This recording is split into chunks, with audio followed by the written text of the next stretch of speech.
Are you tired of the city already? The traffic, the noises, the pollution. Because honestly, same. Yan siya. That's why I was so surprised when I found out there's actually a peaceful nature spot right here in Metro Manila.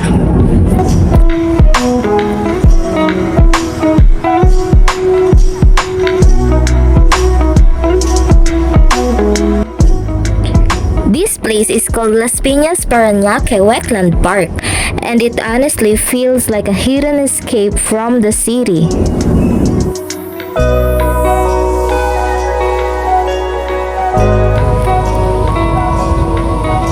Mailap siya, guys. Lumipat siya sa kabila. Thank you.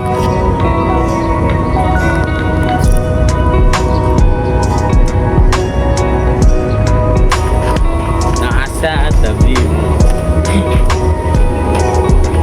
Nasa tabi mo. Para kang umuwi ng Probinsya. Mindoro, Bicol. Kung gusto mo pala biglang pumunta ng Bicol tas ayaw mo nang malayo, di mo na kailangan pumuntang probinsya, dito ka na lang sa Las Piñas.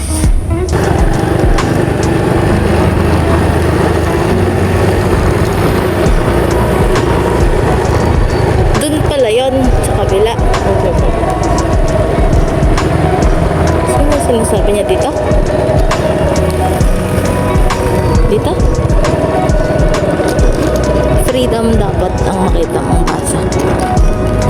The moment you walk in, everything feels quieter. You see mangroves, open views, nature trails.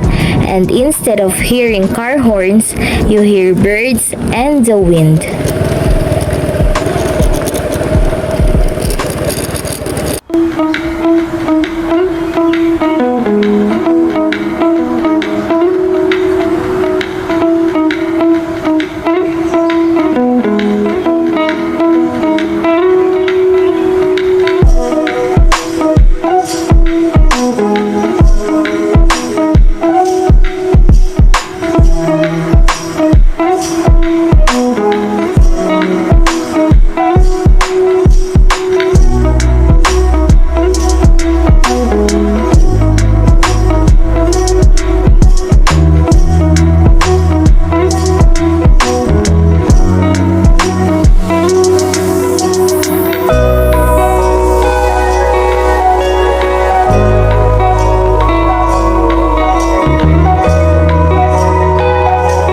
And the best part, you don't even have to travel far or spend a lot just to experience a place like this.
Fun fact, this area is actually a protected wetland and bird sanctuary.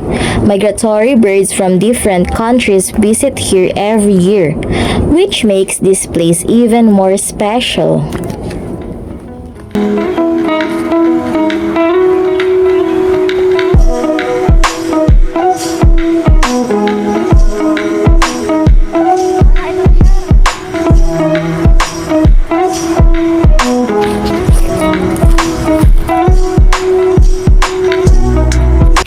And apparently, The nearby coastal areas became important for trade a long time ago because they were connected to Manila Bay. So this side of Metro Manila has a lot of history too. I honestly think this is perfect for family walks, catching up with friends or loved ones, or even just spending time alone away from all the city stress. Sometimes, we get too used to fast pace of Metro Manila that we forget places like this still exist.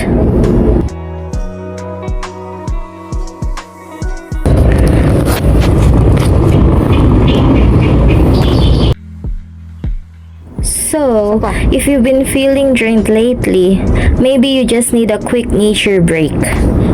Proof that you don't always have to leave Metro Manila to find peace.